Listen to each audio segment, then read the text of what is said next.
Hey there everybody, today I'm going to be going over how to switch out your front struts. Now just to be clear, the struts are the things that are kind of cylindrical underneath the spring. And you'll know these are worn if you can either feel oil coming out from underneath them. So if you were to go way down in here, see the struts back there? If you were to reach in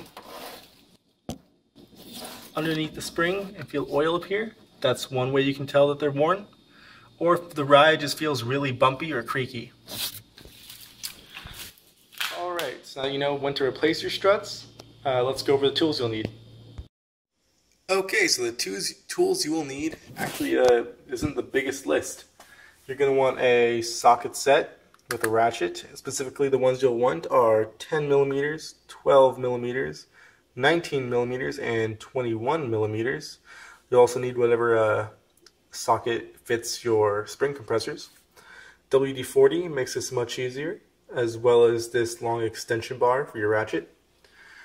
Some vice grip pliers are great. You'll also want a torque wrench that is capable of hundreds of foot-pounds of torque. This isn't capable of that, but the one that is quite long, so placeholder. You'll also really want to use this breaker bar that comes with your car in its toolkit for loosening the lug nuts on your wheels. If you don't have your toolkit anymore, you can use the 21 millimeter socket on your torque wrench. Just make sure to set the torque really high because those lug nuts tend to get stuck on pretty hard. It's also handy if you don't have a breaker bar for your lug nuts. This mallet, which you've seen in my oil change video as well. You'll also want at least 3 spring compressors. The spring compressors aren't in this shot, but I can flip them up on the screen right here. And you can just rent these from AutoZone. I believe each set is about 55 bucks, and they come in sets of 2, so you'll need to rent 2 sets at one time. And the torque wrench, I think, was about $100 to rent. And the cool thing with AutoZone renting is you get all your money back as soon as you return them, as long as it's within the time period and nothing broke. This isn't sponsored by AutoZone, but I think it's a pretty cool program. So now let's get back to everything. It's always a good idea to have a list of torque specs up. You can find these on Spyder Chat, and I'll link them in the description. So the first thing you'll want to do is break the nuts, which I don't mean actually like crack them. Well, yeah, crack them. But these are all just terms to mean get the initial static friction out of the way so they become more easy to loosen. I like to do this when the car is on the ground because that way you aren't putting any stress on the body of the car, which would be happening if you had it on jack stands. Instead you put stress on the wheel, and it's made to take that. So the bar they give you is really small and can't actually get the wheels off. So you could use a cheater bar, which would just be a really long piece of pipe on the end, or an actual thing you buy called the cheater bar. But I'm just going to hit it with a mallet. You'll know you successfully broken the nut when it becomes easy to turn. So when that's done, you've done it to all 4 nuts. Go ahead and do it on the other side of the car. You want to do it to both sides of the car because you should replace struts in pairs. They work in pairs.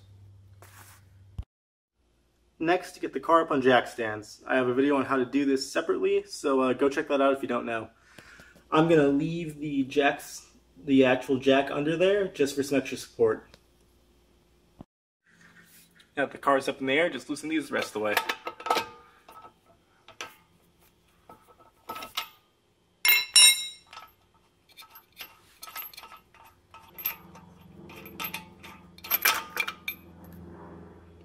There we go. So after you get that pesky wheel off, we can see what we're working with. And there's actually quite a bit of space under here, so don't get cold feet. We move in. Here's your brake line. We'll have to disconnect that from the strut before we go on. I'll cover that in a bit. We also want to disconnect these 2 knuckles right here. And these are part of what's adjusted when you get your wheels aligned and such. You can mark off where those are if you want, but if your suspension's already dead like mine is, chances are it's not going to matter. Because mine were splayed all the way out, and that's after they moved them all the way in.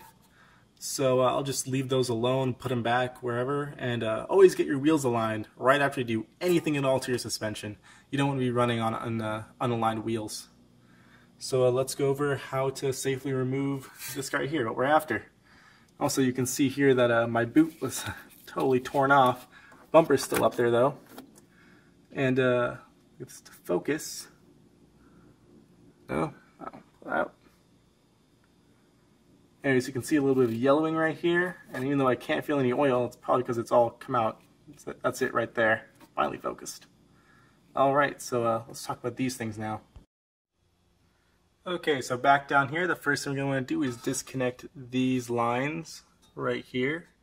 They're your brake lines and sensor lines. So we'll start with this one, which takes a 10mm bolt. And I'll just stick that on there and take this off. It should slide off. We can keep it off to the side.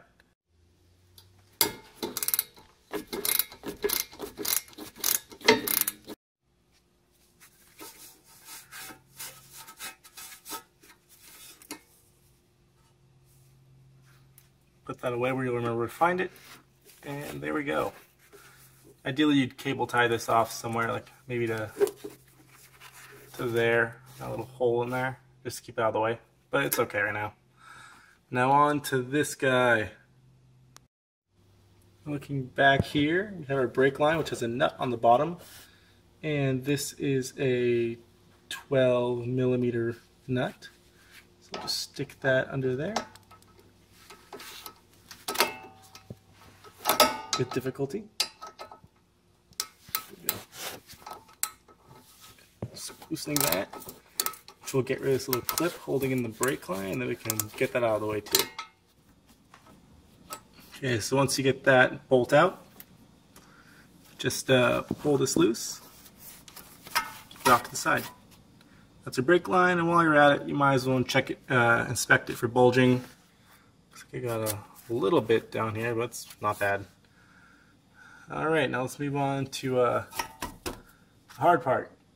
First we got to go up here. So you have to come up to the front now, before you loosen the knuckle, is when I always here to do it. And with the same 12mm socket, just break all these bolts and get them kind of loose so you have some working room. To get to these, you'll have to remove your front cover. You can see it's all out of there. And this is really easy. There's like no need for a video on it. You'll have push pins in certain spots, like here and here, and they look like that. By the way, this little grill thing at the front is great for holding them. Actually, you can fit all of them. And just pull and get them out of there.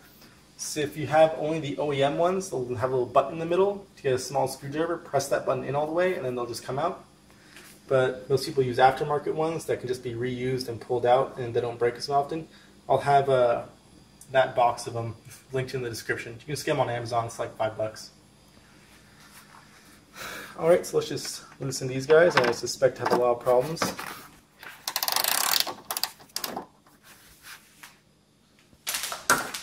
There we go. That's one. You just don't want to have a lot of stress on these when you go to actually remove them. Two.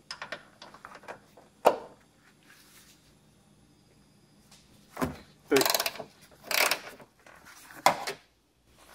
Alright, let's loosen these to varying amounts. Just make sure they're still on there though. You can see I can move this little metal ring around. I'm going to keep this ring by the way. So I think we're good to go. Now comes the fun part, the strut knuckle. These take a 19mm piece. There you go. It's upside down before. It goes out there. And of course, since it's a bolt with another end on it, you can't just like move this and the right side will start moving, and that's no bueno. So what we can actually do is the tire iron that you used to pull the wheel off in the beginning actually holds on to this pretty well. So you can use this to hold on to it while you ratchet it off. And I only have two hands, so I'll stop filming, but take my word for it. You turn this and that loosens up. If you're having trouble getting these nuts to turn, feel free to spray it with some WD-40. And also using that much longer torque wrench that I showed you guys earlier will help. Also, you'll need an extension or something else to get to this guy right here because the brake line tends to block it. So an extension will help you get to this. I think this one's like 6 inches or so, maybe longer, probably longer, like 8 inches. Yeah, we could also use a universal joint to get to that guy. anyways, once you break them, you should be able to turn them with a bit more ease. Yep, and if you're lucky, the bolt will stay in. Sorry. If you're lucky, the bolt will stay in place. I'm a bit lucky on the top one.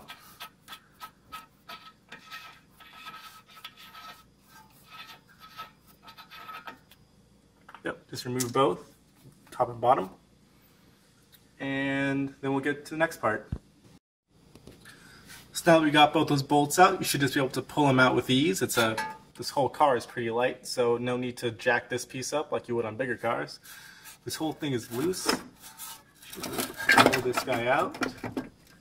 Be very careful with it. Make sure these lines aren't under too much tension. It should be able to hang by itself though. If you want though, you can always put some blocks under this just to hold it up on its own. And this is why we loosened those bolts on top, but left them in. So yeah, always make sure to leave the bolts on or else this thing will just come plummeting down onto that. Could break it. You don't want that. So now let's get to the fun part, pulling the strut out. Okay, so our strut's just hanging loose down below. Now you can remove these guys, although they're going to be harder to turn for the most part because the strut's hanging down below. This thing is, I got to speed up to make sure these don't bend. Anyways, just take these off, place them somewhere where you won't forget them, preferably in order, going clockwise along this metal piece. Don't lose this metal piece. Stick one hand underneath, just grab the spring, and while you're doing that, take these other bolts off, and that way you'll be holding onto the strut when it falls. It's not incredibly heavy, but it's got some weight to it, so be prepared for that. So here I got my front right strut just resting in my frunk bin right here. This comes to the most dangerous part of this whole thing, and that's using these spring compressors. And by the way, you can rent these guys specifically from AutoZone. Now, everyone in their right mind will recommend against using these because for the most part they suck, unless you get the ones with U-bends that you have to fasten around each link. Those are like the only safe ones. Just call any mechanic in the area and ask them how much it would cost to take your struts to them and the new ones and just have them transfer over the spring and the mounting hardware. For the most part, it's like 50 bucks. But these ones give me a bit more confidence because you might notice a silver bolt down here. That's actually a safety mechanism to stop it from, to essentially complete the loop and stop the spring from coming out so that they won't slip loose. So that gives me a bit more confidence and has it on both sides. So I'm actually going to use these and show you guys how. But remember, if it's just two hooks, like if it just looks like that on both sides, don't use them because they're going to fall and you can kill yourself with these. Remember, this has to support 1/4 the weight of your car. Okay, so I have the spring compressor on the spring. We're going to have to put two on each, one on each side. I'll just show you this one right now. Find a place where these guys can sit evenly. As the biggest breadth you can find would be best, but I found this right here, second spot, first spot. Engage the little lock guys to make sure that the spring can't come out. If the spring can come out, get different ones with a smaller gap. The top of these specific ones are driven by a 3/4 inch socket because America. What you want to do is just tighten this to tighten this so that the spring will compress, and when it's all the way off the top, we can go to the next part. Be careful with this thing. It's essentially a loaded bomb. So here we have our spring with the compressors on it. As you can see, I've been compressing them, and that's top spring starting to come out. Just be careful, guys, because of the top of this thing, these have to be at kind of an odd angle. They can't be exactly 180 degrees apart from each other, which is what they should be. So when you start, always stand to the side of it so that this thing isn't pointing at you or anything precious. Should probably move this. Anyways, and when you start to hear like anything looks like slipping, just stop and walk away. Don't try to loosen it. Don't try to fix it. Just walk away. Wait for it to settle. Also, see right here. Just tighten these guys. And what it does is, this one will be stuck up against the nut, while this one will be pulled down along the threads. Periodically check the locks to make sure they're still in all the way. There you go. Good luck and be safe, guys. I'm going to keep doing this and we'll see how this works. Alas, poor York, we knew him well. Just kidding. I buried my strut in some sand, just in case these things blow. There's some matter to absorb the momentum. Now comes the, well, this part. Gonna take this little cap off the top. Make sure you don't get any sand in that thing. Put that away somewhere. I'm gonna be taking off that top nut in there. As you can see, I've got the spring top totally separated from the top hat. So we'll go ahead and loosen this and be extremely careful here. Like even more careful than when you were compressing these guys. This is when you find out how good of a job you did. I'm going to cut away from that in case it's catastrophic failure for me. But that's a 19mm bolt. And when you put it back on, I'll go over the tech spec when we do that. Also notice this guy has some lubrication on it. Don't know how necessary this is. I think it might just be looped lubrication from the bearing. But yeah, we'll get to that later. For now, I'm just going to try and take this off, and then I'm going to leave the spring submersed in the sand while I get everything else done. That way, if these things come off, I just hear from the sand. So I managed to successfully get the top strut off, top mount off. As you can see in there, OEM bearings are not sealed, and so that leads to pretty certain death of the bearing, not yours. So I got that off. As you can see, it got successfully off, although I had to grip the inner shaft with this guy. As long as it doesn't slide, this actually won't damage it much. Although if you're going to need to do this on your new strut, put like some rubber there just to brace it. You don't want to put any undue roughage on this thing. Pull that out. Also in here was these guys. This thing is a cushion for the spring. And this guy is a cushion between the spring cushion and the top mount. And they're both just on here like that. Just make sure you take them off because you got to reuse these. So here we are again with the strut. Just going to take this pickaxe and cover it in some more sand.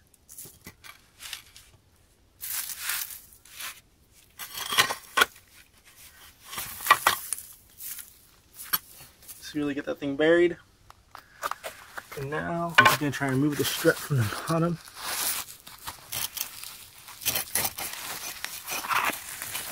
Okay, there we go. My boot's just totally destroyed. Holy crap, it's like hula hoops. Tiny mouse hula hoops. Get them all hot. Okay, get this off. And I kind of always thought there was another rubber boot there for the spring to sit on. Guess not, unless the person who did my struts last before I owned the car is a total fuck up about it. So yeah, here's the old strut.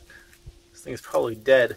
By the way, struts don't carry the weight of your car. They're not like a spring and they're not going to push down like a spring.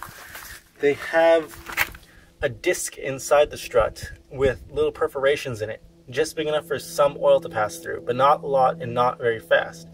So when the oil has to go in there fast, when there's a lot of force going down on the piston, it's like a pump pumping it down and then back up through wherever the disc is. It slows it down and damps the spring. And there's actually a physical quantity called spring damping, but you don't need to know about that. Yeah, see, it goes down really easily. And mine's fucked up, so it does not come back out. Okay, so here we have our new OEM strut. And along with the strut, you almost always want to replace the bump stop slash boot. That's this guy. So what's going to happen is you're going to take the top nut off, and a new top nut comes with every new strut because it has a little rubber bit on the end to grab the threads, and that gets worn out. Shouldn't reuse it. So take the bump stop, stick it on, and then normally there'd be a spring in here. The spring guide would go on top. So the spring cushion. And this little in-between piece. Notice how it's keyed on the inside, it's narrow at one piece, and how this is narrow at one piece. So you want to line those up. It can be kind of a pain. There you go. Now all to do is put a spring in here with all this stuff and pray to God it works. I'll do that right now. So here's my new strut with all the stuff on it. And by the way, don't listen to me, I was crazy at the beginning. I'll put a little note on that. To make sure the spring is straight when you start putting it back on, so it's not like skewed to the side, make sure you have 3 spring compressors on it. One on each flat side of the top mount. And then what you do is you put the bump stop on, kind of squeeze the spring over it, because these specific spring compressors don't play nice with the width of the bumper, so they kind of smush it in, especially the little yellow part up here.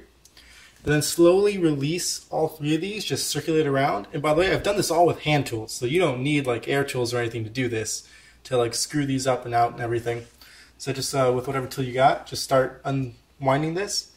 Just make sure the spring is sitting in its groove down here, and that on the little grommet up on top, it's also sitting in its groove. Because you notice the last time it was on there, kind of cut a little groove out for itself.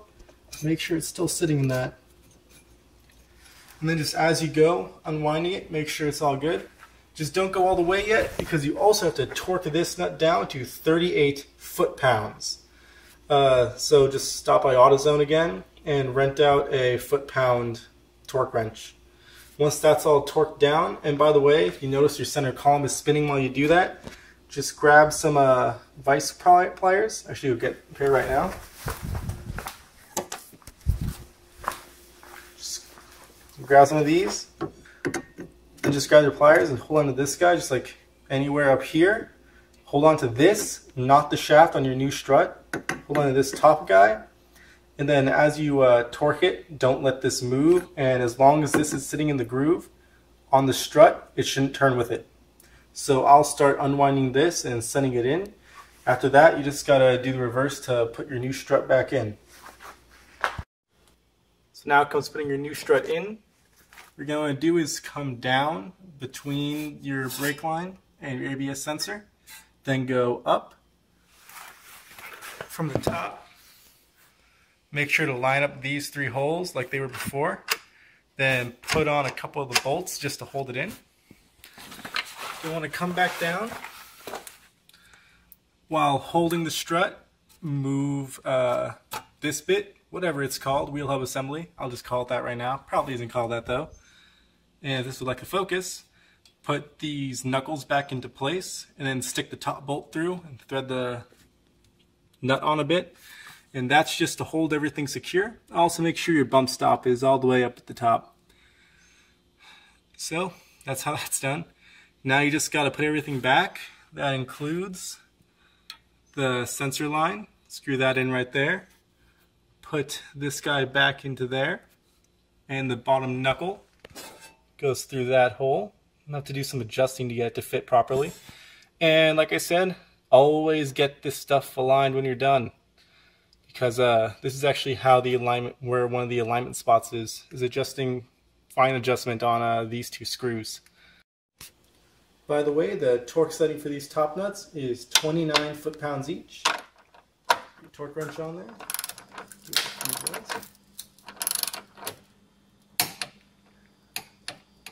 There we go. The torque setting for these lower crash nuts is 103 foot-pounds.